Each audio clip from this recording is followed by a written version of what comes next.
welcome back to the Wrestling Rundown. We're starting off week 116. It is tournament season. We got a lot to talk about, so we're getting right to results. You're kicking it off with AIW. AIW, that's Against the World. That's not what AIW stands for, but that was the name of the show they did. Against the World on Friday, over Frizzle, the 26th, in Cleveland, Ohio. It's the only state that's round on both ends, but like straight up and down in the middle. Thanks for that. Yep. So we had a couple interesting card changes. One due to Chris Hero taking time off for rehabilitating, I believe, is a knee injury that he's been putting off for months. But this one, not so much to do with that. We were supposed to have Team 2 Infinity versus a mystery team. And for whatever reason, Colin wasn't there, so it was Cheech and Eric Ryan versus the Jollyville Fuckets, and the Jollyville Fuckets won. So I'm guessing the Jollyville Fuckets were the mystery team. Yeah. But yeah. And then so we had Lewis Linden, who was scheduled to face Chris Hero. He ended up defeating Sean Schultz, which is interesting because Sean Schultz was scheduled to face BJ Whitmer. If you watched last week's thing, you'd know.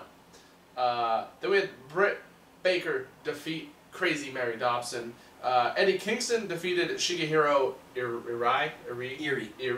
Aogi.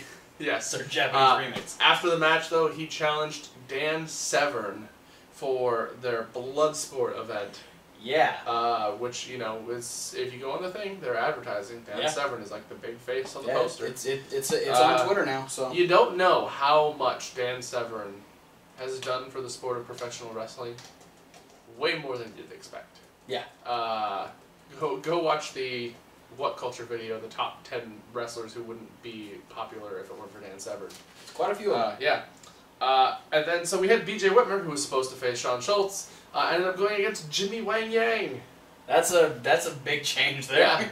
Yeah. BJ Whitmer ended up taking the victory on that one. Then we had the Intense Championship 4-way match. Alex Daniels defeated Matt Cross, Triton, and the Laredo Kid. We had retain, right? Yes, to retain the Intense Championship. We had Michael Elgin defeat Hot Sauce Tracy Williams. Josh Prohibition successfully retained the Absolute Championship from Spider Nate Webb. After the match, Tim Donst came out and attacked Nate Webb, and Josh Prohibition came out and made the save. And then we had Facade and Teddy Hart go to a no contest. The ref called the match off after apparently Teddy Hart got injured. And then in the main event, Raymond Rowe defeated Tommy End. That's probably a very hard-hitting match. Absolutely. I want to see it. Yes. And I'm going to kick it over to you for Ring of Honor. Yeah. And so, there's the thing. You know the drill. Every week if you haven't clicked the time yet, you're failing. And you're going to get spoiled. You can't really see what my hand is doing once it gets past. I'm not used to there being a cutoff. Well, tournament season. Let's talk about Ring of Honor, where we open up with Notorious Shane Taylor and Limitless Keith Lee taking on War Machine in a big dudes who are extremely athletic match. Yeah. Hard-hitting, lots of just crazy things that guys this size shouldn't be able to do. Like Jeff Cobb doing a standing shooting star press. Stuff like that, but he wasn't in the match. No. So Rowe ends up getting taken out and tossed to the outside. Hanson gets crotched up on the top rope, and then actually gets suplexed off the top rope into a powerbomb, and Shane Taylor and Limitless Keith Lee pick up the win.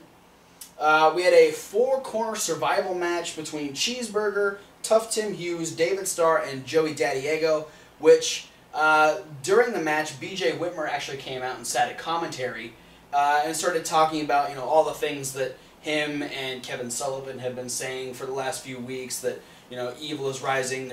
There's a demon coming to Ring of Honor. All this just very not Finn Balor, though. Yeah, no. He's under contract with WWE. And he's injured. The injury thing's a big ploy for Finn Balor. He was actually making his Ring of Honor debut. It's just all these weird things. Then the lights go out. And there's a crazy video. And smoke starts rolling up, and then there's a chainsaw. No. There's BJ Whitmer and Kevin Sullivan kind of saying things. And then a familiar face from this year's Top Prospect tournament, Lights come back on, and Punisher Martinez proceeds to destroy all 4 men in the ring, and he is officially joining the Dungeon of Doom from Ring of Honor. The Dungeon of Doom ? The Dungeon of Honor? I don't know what it is. Yeah. The Dungeness Crab of Doom. His look is going to be very interesting to see alongside B.J. Whitmer and Kevin Sullivan when or if he does come back and do a thing. So it'll be interesting to see what happens there.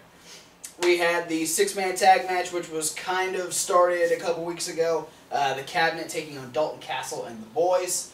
And this was the Boys making their first 6-man appearance with Dalton Castle on ROH TV. Yes, yeah, they've been in tag team matches, but yeah, this mostly because most of their in-ring stuff is involved during the Silas Young angle. Right. Yeah, I'm pretty sure this is the first time they've actually teamed with Dalton Castle on a Ring of Honor show, at least on a TV.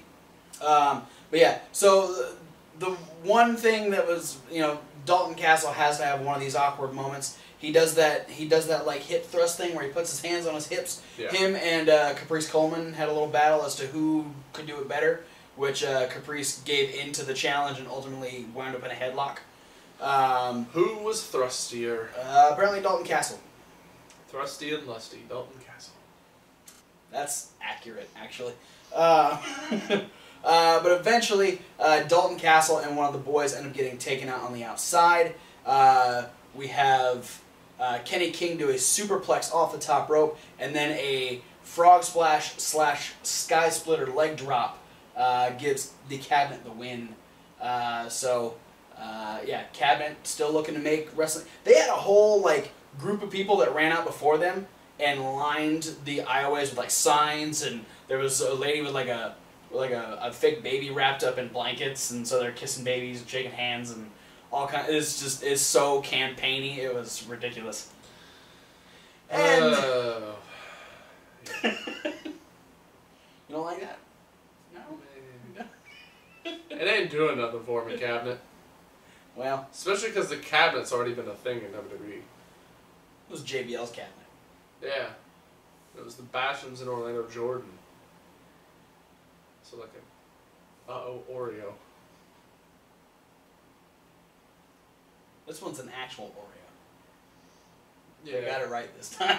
Yeah, it still doesn't. Anyway, I was going to make a weird joke, and I'm not going to. In the main event, we had the Addiction defending the tag team titles against the Young Bucks, who won their match against RPG Vice just a couple weeks ago.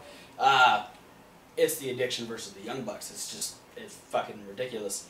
But eventually... what were they called in... Generation Me? Yeah, well, no, what were Daniels and Kazarian? Bad Influence. Yeah, they had that match a lot in TNA when the Young Bucks had their short stint. Yeah. So eventually, Daniels and Kazarian are trying to use a chair, and this was after Kamaitachi comes out and tries to make a distraction, which ends up taking one of the Bucks out. Then Kazarian grabs a chair and tries to use it on Matt. Yeah, Nick got taken out. He tries to use it on Matt, but Sabin comes out and grabs the chair, and then goes to hit Kazarian, but ends up hitting Matt, who's being held by Christopher Daniels, and then Kazarian tosses Sabin out, and so then the Addiction end up beating Matt Jackson, and they retain the ROH Tag Team titles. Miscommunication. So, lots of issues in the tag team division of Ring of Honor, but lots of fun stuff going on. So, yeah.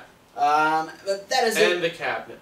Yep, that is it for Ring of Honor. I'm going to send it back over to you, because you have results from Beyond Wrestling. Yeah, Beyond Wrestling had a show today, the day we're filming, not the day you're watching. Sunday the 28th. Yes, the Battle of Who Could Care Less. Or the Baukel. Yeah. If you watched last week, you knew, because I said it last week. So we had lots of stuff. With David Starr defeat Eddie Edwards. Eddie Edwards was a replacement for Chris Hero. It's going to be a running theme in this. Yeah. In this we had episode of a Indy News. 6-man tag match where Anthony Stone and the Hoods beat Brian Fury and the Hit Squad. Lufisto won a 4 corners match. That was a Women's Wrestling Revolution showcase match. She beat Alexis Veda Scott and Jordan Grace.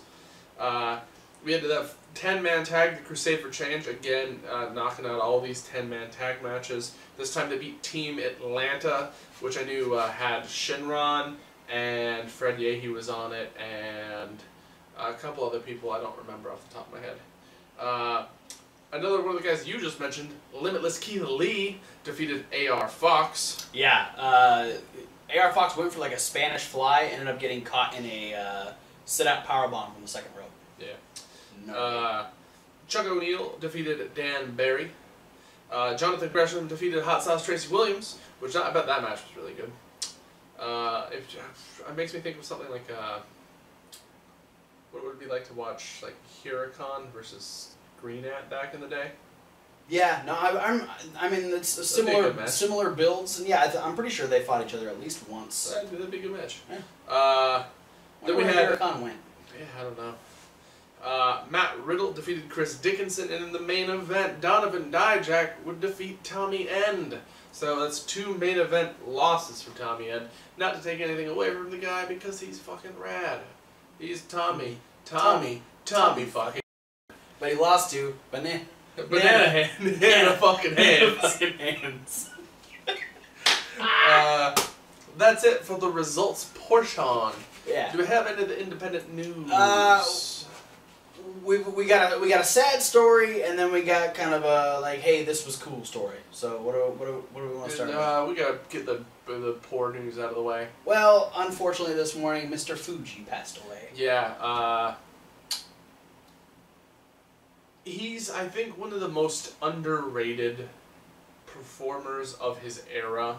He did a lot of stuff. Yeah, and I mean, like, I talked about him a lot today, personally, when I was at the local independent show that I was a part of. Yeah. Because he was a Pacific Northwest Tag Team Champion on multiple occasions here in Portland. Awesome. We're from Portland, Oregon. Not like we have said that before. I'm not well versed in his wrestling career. I more so know him as the manager of Yokozuna and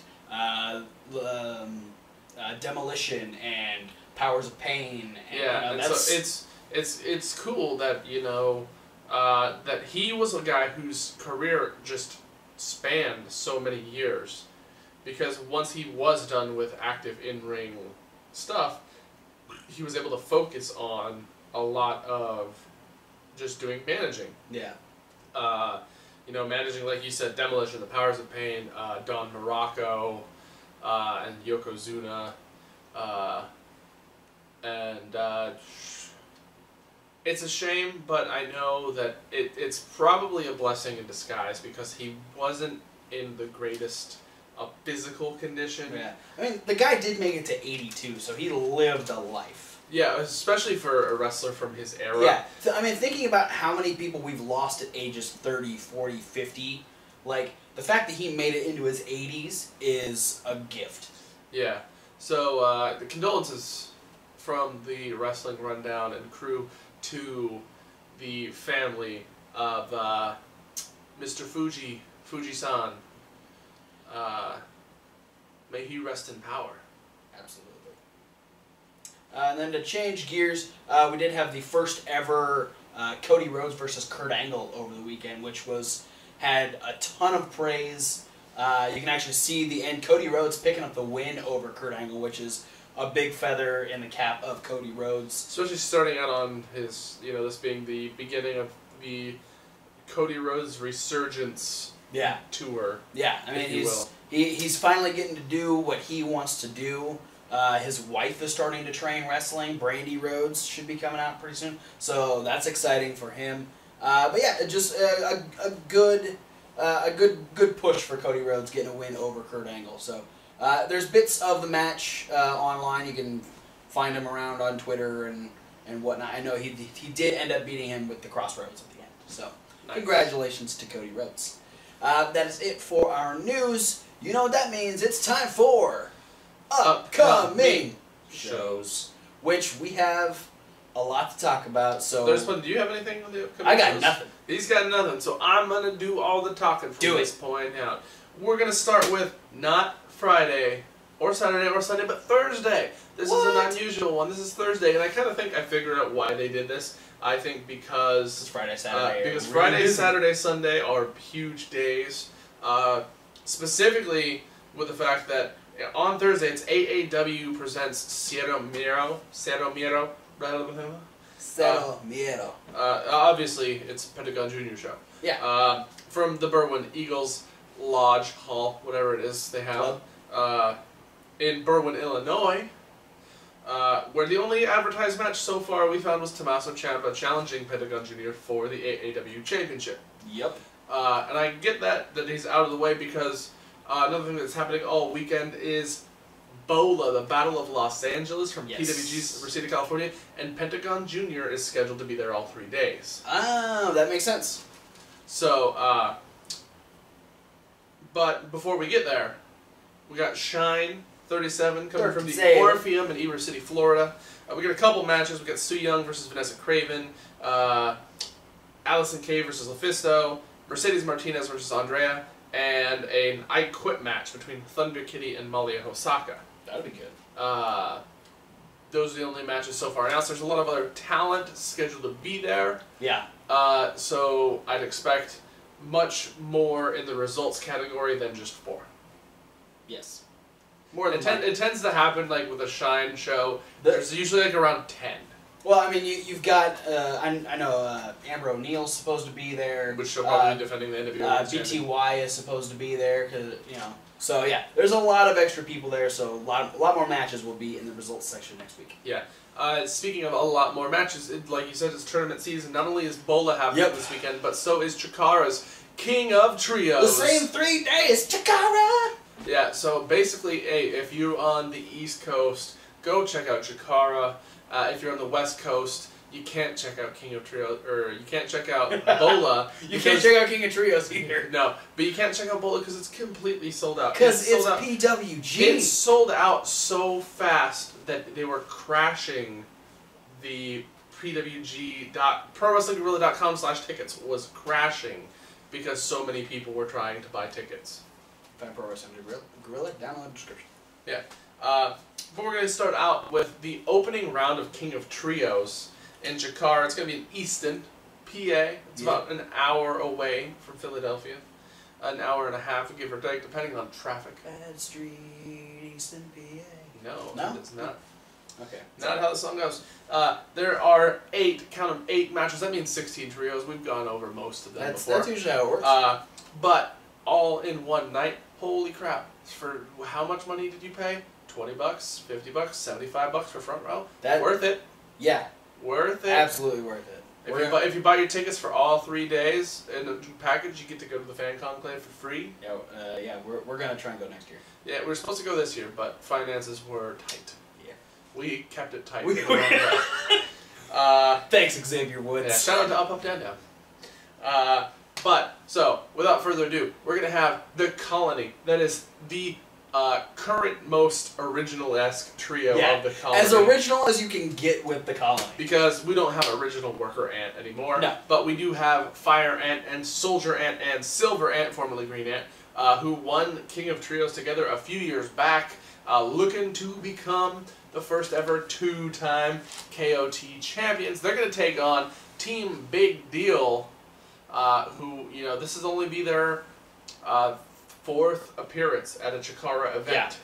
So it's going to be interesting to see if they're going to eliminate the Colony that fast, or is it just going to be a way to ensure that perhaps they can eliminate Team Big Deal so Swoggle can be part of Rey de Voladores? That's exactly what I was just about to say to you, and I would fucking love it.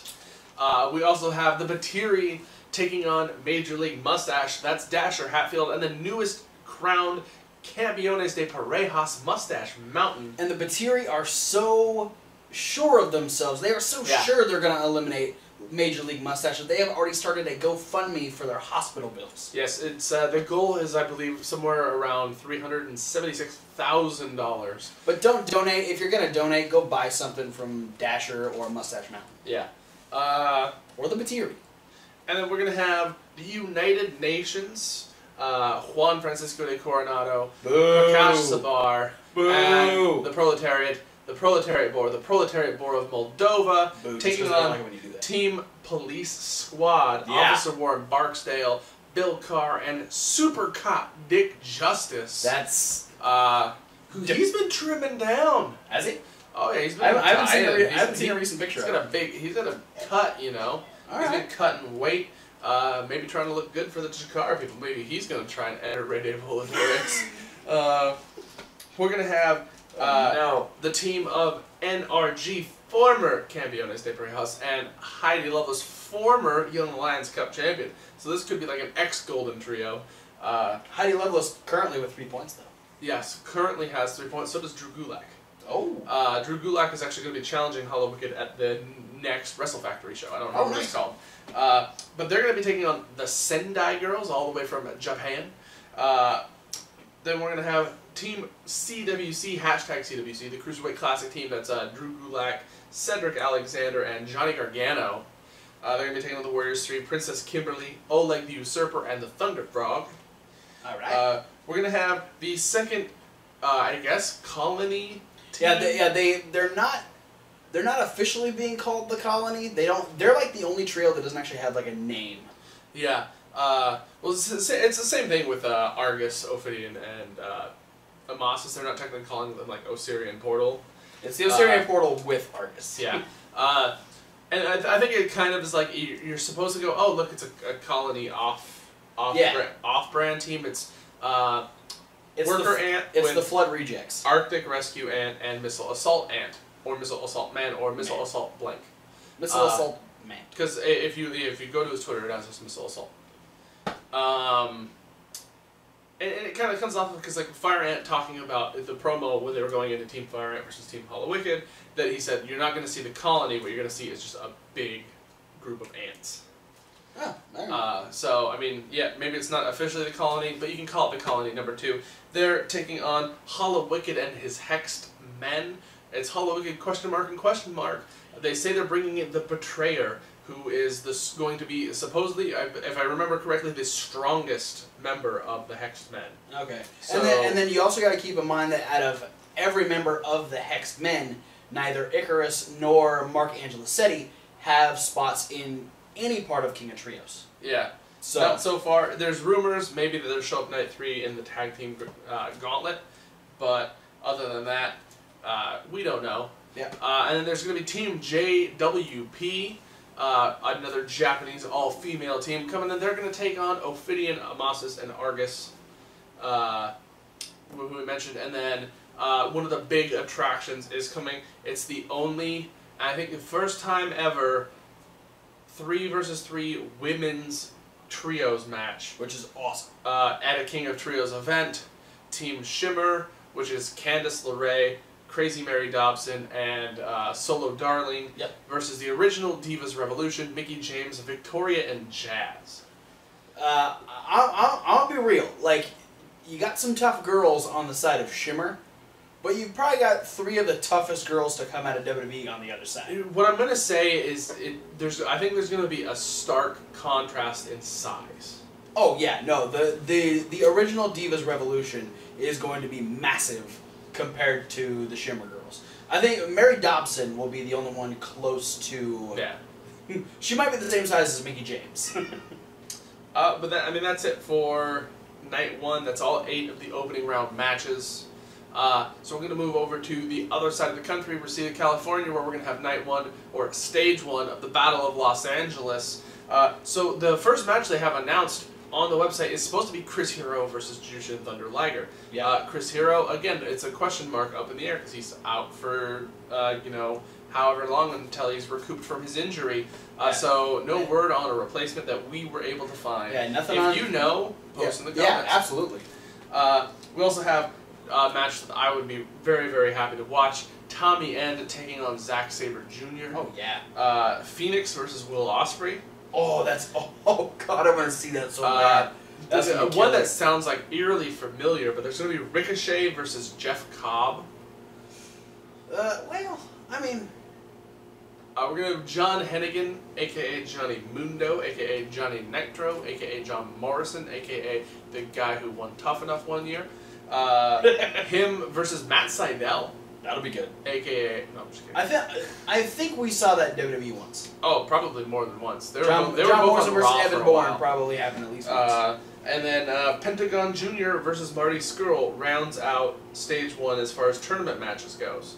All right. But there is going to be there's one announced non-tournament match, and that's the Bullet Club / Mount Rushmore team of Adam Cole, baby, and the Young Bucks taking on Dalton Castle and the Boys. All right. So there's going to be a lot of super kicking going on, I think. All for it. Potentially, and a lot of strutting. Lots of strutting. Yeah. And then if we move on to Saturday, which is the 3rd of September. Your birthday. Jinx. No, you said your, I said mine. But we both said birthday.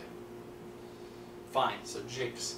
We're gonna have night 2 of King of Trios, which is gonna be, of course, all of the 8 advancing teams placing their quarterfinals matches in the tournament, along with there's usually 2 4-way eliminators for Rey de Voladores, of which we have 5 members announced. 5 members announced, unless they're posted somewhere that I haven't seen.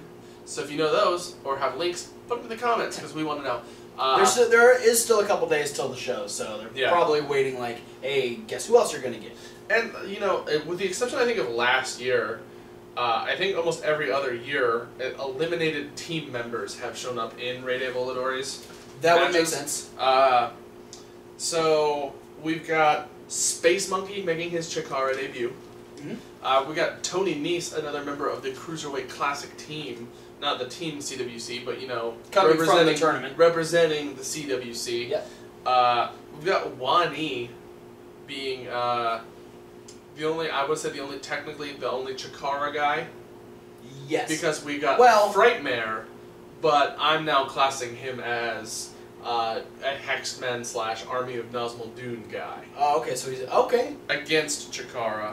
And then Aerostar from AAA. Yeah, Aerostar winning last year's King of Trios along with Phoenix and Drago, now trying to take another win in another spot of King of Trios weekend. Yeah, he won the tournament last year, and this year he's trying to win the tournament within the tournament. So then he's going to win Rey de Voladores this year, and then next year him and Drago are going to win the tag team gauntlet. It's possible. That's my guess. It could happen. Besides that, we're guaranteed to have 1 or 2 more just other matches that have happened. A lot of cool second round matches have come out of King of Trios tournaments. I know one year we had, I think Eddie Kingston versus Eric Cannon happened on a night 2. Yeah. I think another night 2 match at one point was Eddie Kingston versus Christopher Daniels. Yeah. And then you've always got spots for other eliminated members of teams. So yeah, and who knows? I mean, if Heidi Lovelace and NRG lose in the first round, she might just try and keep her momentum up by trying to maybe challenge Hollow Wicked for the Grand Championship on night 2 or night 3. But speaking of more night 2s, let's go to stage 2 of BOLA back in Reseda, California, where we are going to have Sami Callihan versus Cody Rhodes. That'll be good. 2 guys who used to work under the WWE umbrella. Yeah.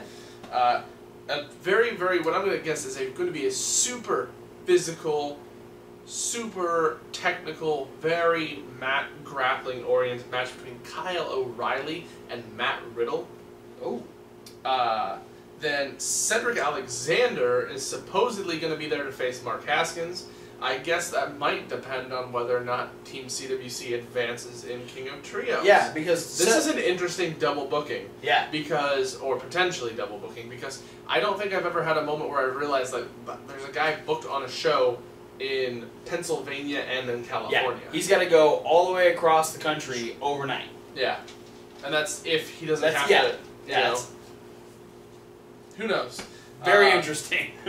We'll know by the end of next week when we give you the results to all these. Yeah, that's how it happens. We're gonna have Kamaitachi versus Trevor Lee. That'd be good. Mandrews, Mark Andrews versus the Bruiserweight Pete Dunne. All right. And Dalton Castle versus Jack Gallagher.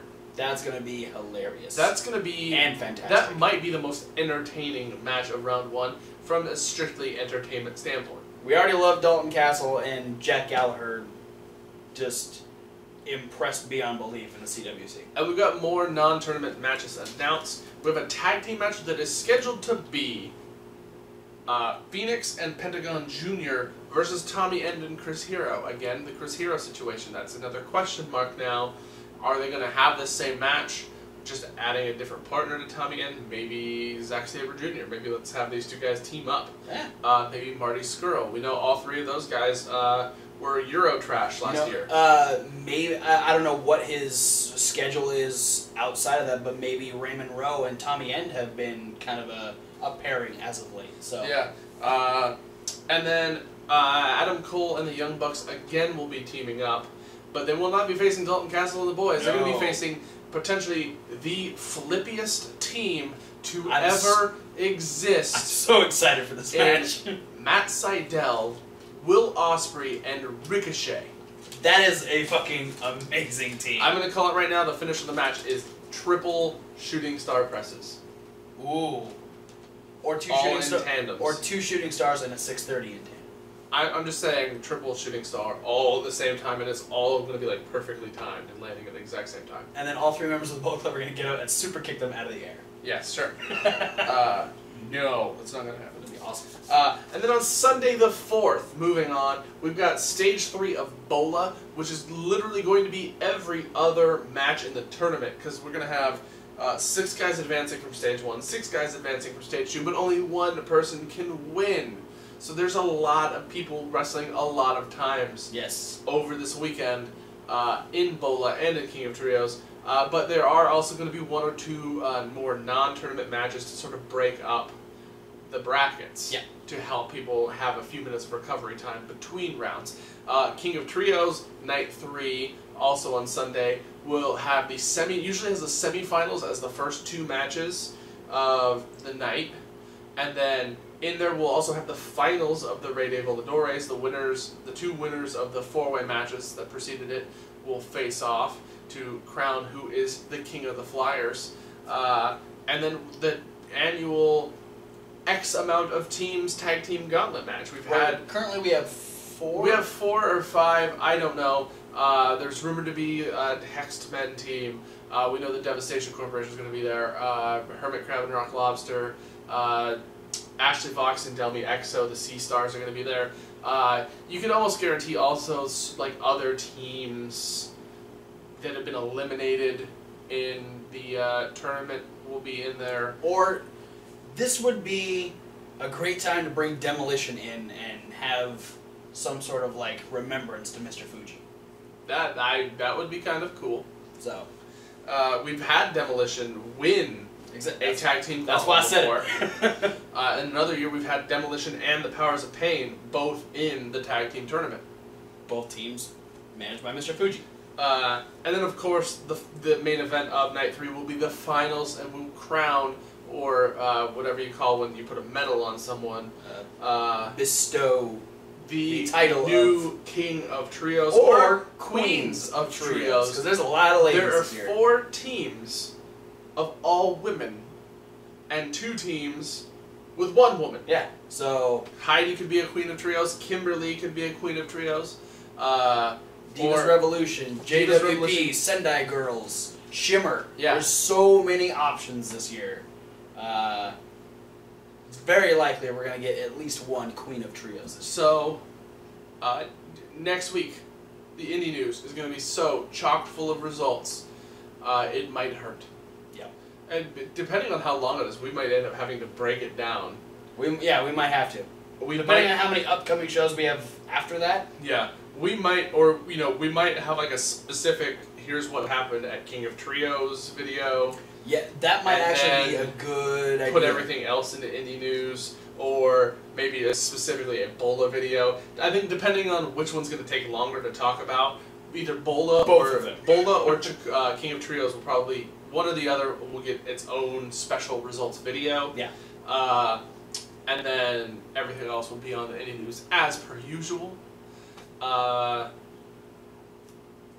man, it's going to be a lot of names. And that's saying something because we only had 4 matches from the Shine show that we were able to tell you about, and 1 match from the AAW show we were able to tell you about. So lots more matches from both of those to come. So many more names and things and words will be at your faces next week. Yeah. So that's it for this week. Thanks for watching. Don't forget to like and comment and subscribe. Click all the links down in the description. You can click our links. They're not the most important ones. You can ignore our links this go around. I mean, like, we always say click the links for us every single fucking video. Yeah. We'll say ignore the links this time around. Go to the Independent Wrestling Independent Wrestling website links that we have listed below, because we want you to go and clickify on all of them, because you know, most of them have advertisements on their page, and that's how they make some revenue. Yeah, and so if you want to learn more about Bola, you can go to ProWrestlingGorilla.com. Yeah, if you want to learn more about King of Trios, you can go to ChikaraPro.com. If you want to check out other matches that are going to be on Shine 37, you can go to WWN Live. Absolutely, and you can go to AAWrestling.com for updates on what shows are going to be happening after this weekend. And we want to add more to that list, because if you have a favorite that you have websites, Facebooks, Twitters, Tumblrs, whatever, any type of links to matches that we can see, if you got a favorite you want us to talk about, if you got a local show that you want us to talk about, send us those links. We'll check them out. If we like them, not only will we talk about them on the regular, but we'll give you a shout out for doing it. Hell yeah. And for those of you that are watching all of our videos, you'll find all of them up in the playlist. This week is a very simple week. All of our usual reviews: Indie News, Raw, SmackDown midweek. We got CWC, getting closer to the end of that. Spoiler alert, I won't be here for the midweek wrap-up. Yeah, so it's going to be me flying solo for the midweek. So come by, say hi. If you want to check us podcast style, you can check out the usual 4 reviews. That's in the links down below. But as for now, thanks for watching, and we'll see you at whatever video you decide to watch next. Fucking tournaments, bro.